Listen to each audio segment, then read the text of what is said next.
이탈리아에서 태어나고 자란 역사학자 마르코 라치오.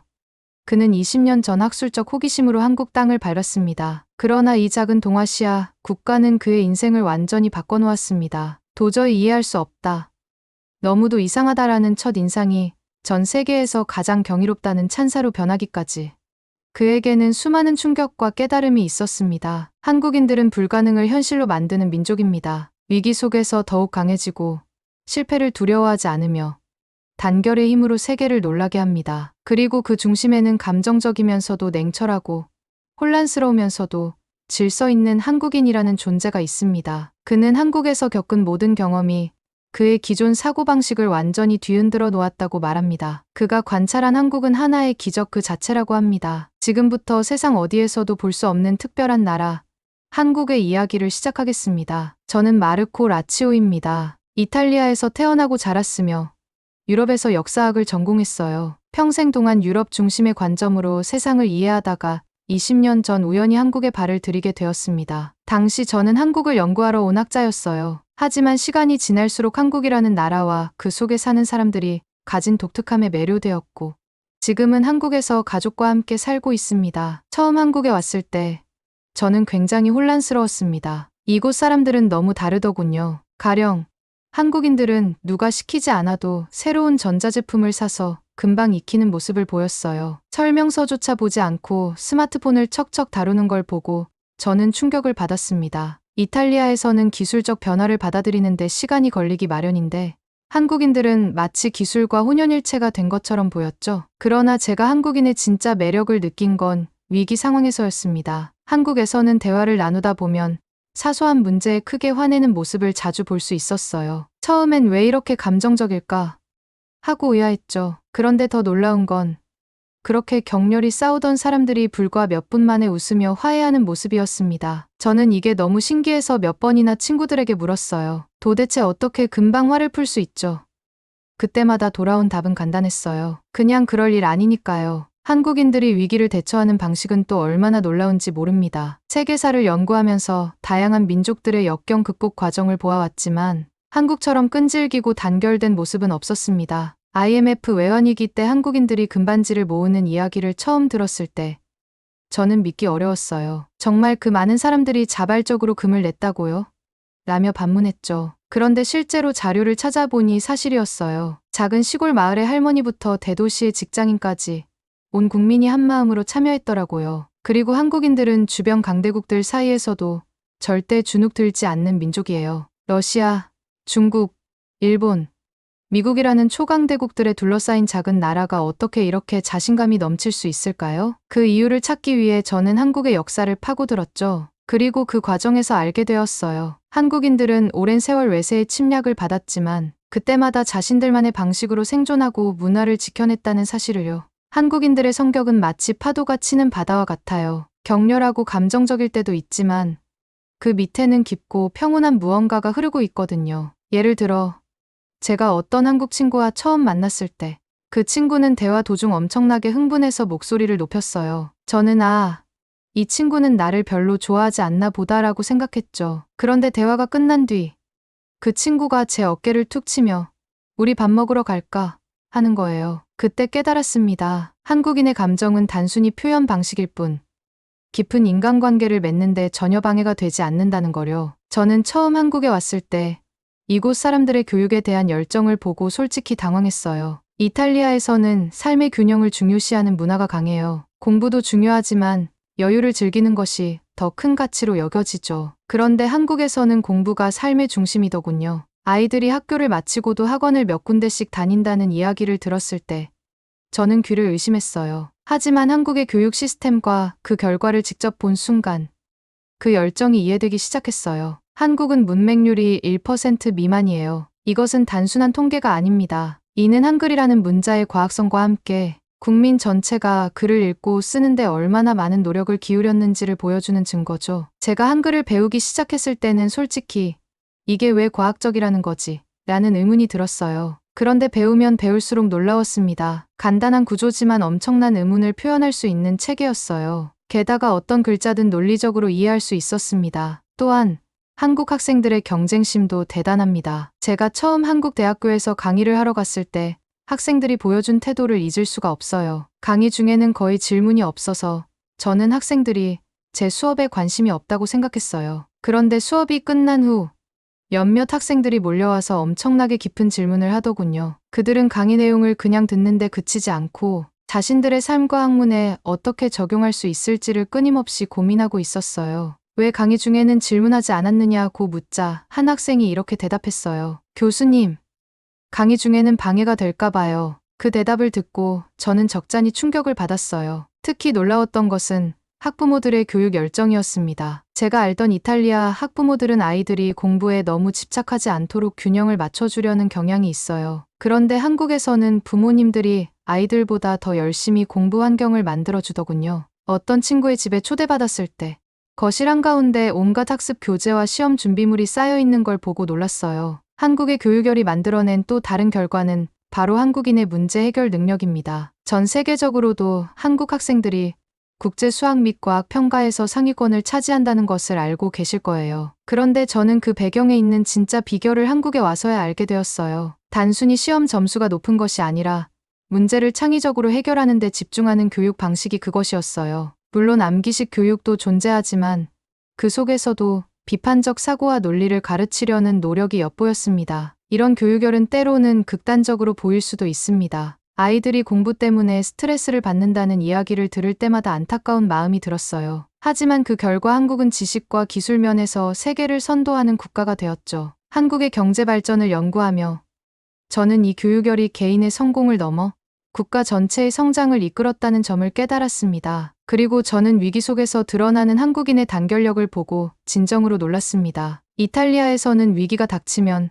사람들끼리 논쟁부터 시작하는 경우가 많아요. 누구의 책임인지 따지고 어떻게 해결할지를 두고 의견이 분분하죠. 하지만 이곳 사람들은 위기 앞에서 말보다 행동으로 먼저 나섭니다. 그것도 믿을 수 없을 만큼 빠른 속도로요. IMF 외환위기 이야기를 처음 들었을 때가 떠오릅니다. 1997년 한국이 외환위기를 겪으며 전 세계적으로 큰 충격을 준 사건이었죠. 저는 이탈리아에서도 관련 뉴스를 접했었지만 그 심각성을 직접 느끼진 못했어요. 그런데 한국에서 지내면서 그 시기에 대해 더 자세히 알게 되었고 특히 금 모으기 운동이라는 독특한 사례에 대해 깊이 연구하게 되었습니다. 솔직히 말하면 처음엔 믿기 어려웠어요. 시골에 사는 할머니가 결혼 반지를 기부하고 아이들이 돼지 저금통을 들고 와서 금을 내놓는다는 이야기를 들었을 때 저는 농담이라고 생각했어요. 국가적 위기인데 개인 재산을 왜 그렇게 쉽게 내놓을까?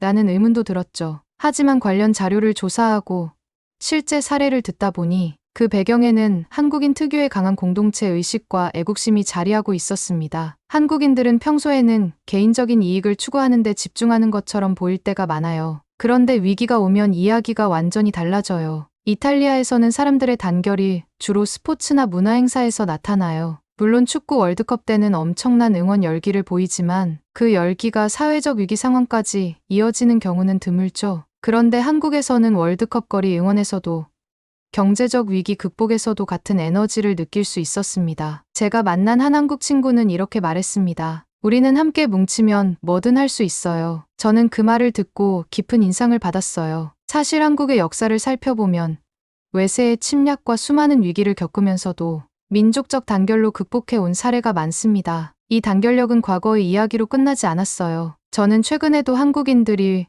위기 속에서 협력하는 모습을 여러 번 목격했습니다. 예를 들어 코로나19 팬데믹 초기 한국은 마스크 대란이라는 어려움을 겪었어요. 하지만 불과 몇 주 만에 국민 전체가 자발적으로 마스크 착용에 동참하고 정부의 방역 지침을 충실히 따르는 모습을 보였습니다. 한국인의 단결력은 협력이라는 단어로 설명할 수 없는 특별함이 있어요. 그것은 강한 공동체 의식, 민족적 자부심, 그리고 미래에 대한 희망이 어우러져 만들어진 것이죠. 한국에서 살면서 저는 한국이라는 나라가 어떻게 세계 경제에서 이렇게 중요한 위치를 차지하게 되었는지 궁금했어요. 당시 저는 한국이 삼성, 현대 같은 기업들로 유명하다는 사실은 알았지만 그 성공의 비밀이 무엇인지까지는 알지 못했어요. 그런데 한국에서 몇 년을 지내며 그 비밀이 기업의 노력이나 기술력에만 있지 않다는 걸 깨달았습니다. 그 핵심에는 바로 한국 소비자들이 있었어요. 한국은 세계에서 가장 까다롭고 감각적인 소비자들을 가진 나라입니다. 새로운 제품이 출시되면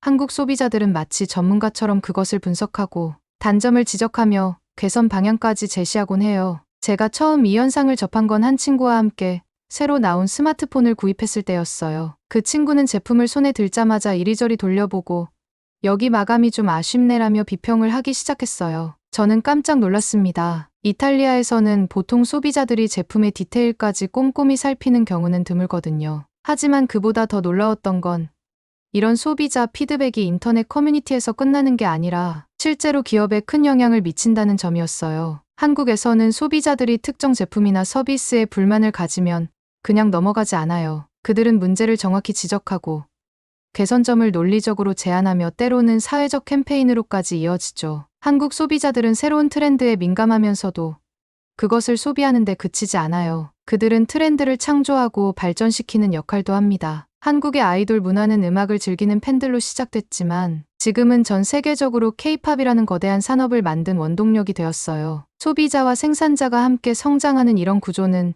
제가 다른 나라에서는 본 적이 없는 독특한 모습이었어요. 제가 가장 인상 깊게 본 사례 중 하나는 한국의 커피 문화입니다. 몇 년 전만 해도 한국은 커피를 즐기는 나라로 널리 알려지지 않았어요. 하지만 지금은 어떻습니까?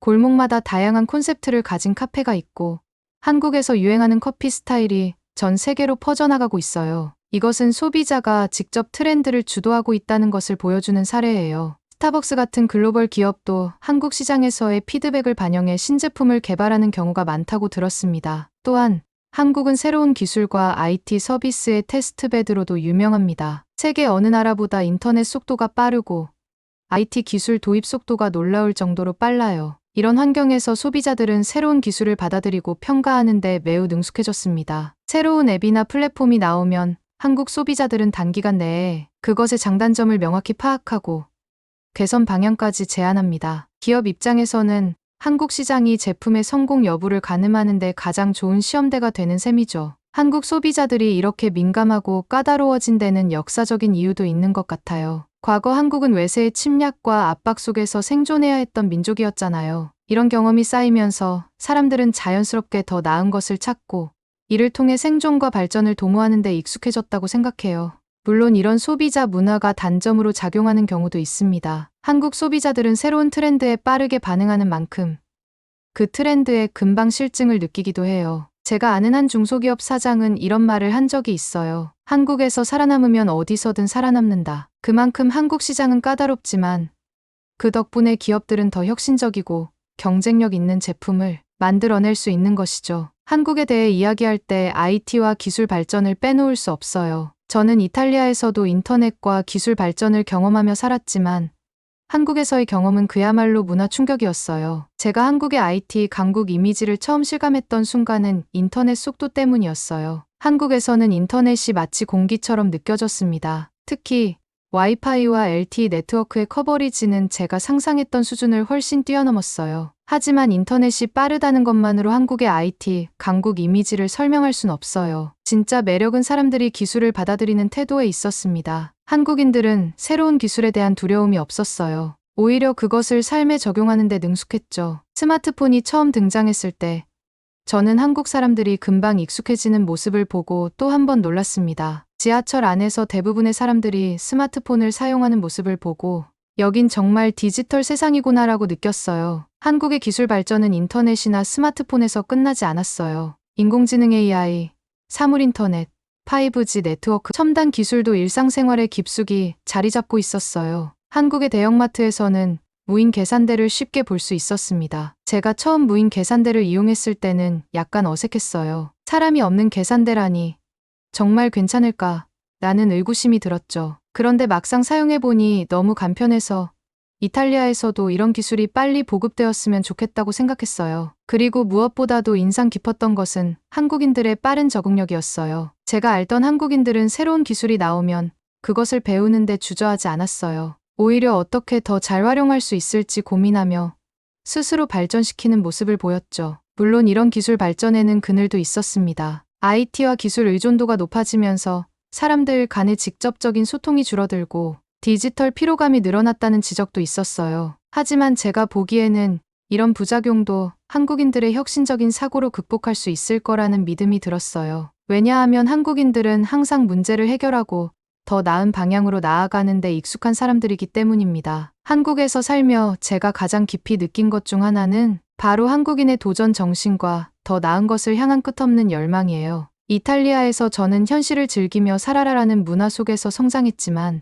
한국에 오니 현실을 뛰어넘어야 한다는 에너지가 모든 곳에서 느껴졌어요. 저는 이런 차이가 문화적 차이로만 설명되지 않는다는 걸 알게 되었어요. 제가 처음 이 도전 정신을 실감한 건 한국의 스타트업 문화와 청년들의 열정이었습니다. 몇 년 전, 저는 한 스타트업 세미나에 초대받아 연사로 참여한 적이 있었어요. 그곳에서 저는 수많은 젊은 기업가들과 만났습니다. 그들은 하나같이 실패를 두려워하지 않고 새로운 아이디어를 내놓으며 끊임없이 도전하고 있었어요. 저는 한 젊은 창업자와 이야기를 나누며 만약 실패하면 어떻게 할 건가요?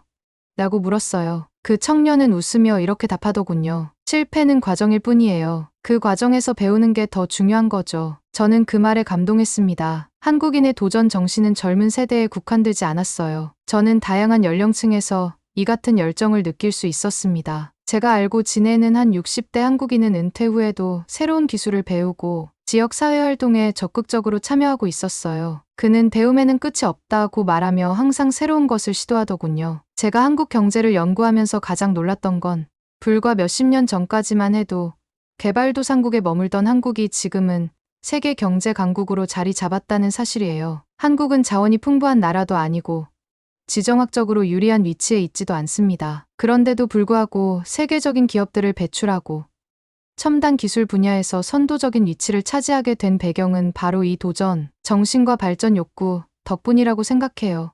그러나 이런 도전 정신이 항상 순조롭기만 한 것은 아니었어요. 저는 한국인들이 때로는 자신을 지나치게 몰아붙이고 완벽함을 추구하다가 스트레스를 받는 모습을 보기도 했습니다. 특히 학생들이나 직장인들이 높은 기대치와 경쟁 속에서 힘들어하는 모습을 보면 안타까운 마음이 들었어요. 저는 한국인의 이런 태도가 개인적인 성공을 넘어 국가 전체의 발전으로 이어졌다고 믿어요. 끊임없이 더 나은 것을 추구하고 실패를 두려워하지 않으며 위기 속에서도 희망을 잃지 않는 이 도전 정신이야말로 한국을 오늘날 세계 무대에서 빛나게 만든 원동력이 아닐까 싶습니다. 저는 앞으로도 한국에서 배운 모든 것을 마음에 새기며 이곳에서 계속 살아가며 배우고 싶습니다. 한국이라는 나라가 세상에 얼마나 큰 영향을 미치는지, 그리고 그 배경에는 얼마나 강한 정신과 열정이 있는지를 알리는 데 저의 이야기가 작은 힘이라도 되기를 바랍니다. 한국은 저를 놀라게 했고 감동하게 했으며 제 삶의 많은 부분을 변화시켰습니다. 앞으로도 한국과 함께